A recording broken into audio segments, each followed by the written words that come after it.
आज सजिलो गरी घरमै पकाउन सकिने खसीको मासु बनाउँ त। पकाउने भाँडा तातेपछि तोरीको तेल हाल्नुस् र त्यसमा तेजपत्ता, सुकेको खोर्सानी, सुकुमेल, दालचिनी, ल्वाङ, कालो मरिच हालेर अनि काटेको प्याज हाल्नुस् र राम्रोसँग फ्राई गरिदिनुस्।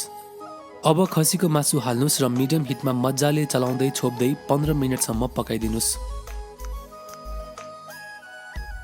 त्यसपछि बेसार हालेर चलाइदिनुस् अनि लसुन अदुवाको पेस्ट हालेर मिक्स गरिदिनुस्।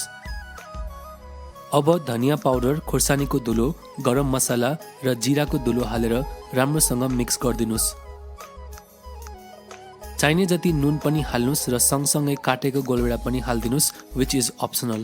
राम्रोसँग चलाएर थोरै पानी हाल्नुस् अनि पकाएर चाहिने जति थिक ग्रेभी बनाइदिनुस्। अन्तिममा हरियो धनिया हालेर हाम्रो यो एकदमै मिठो र सजिलो मटन करी रेडी हुन्छ।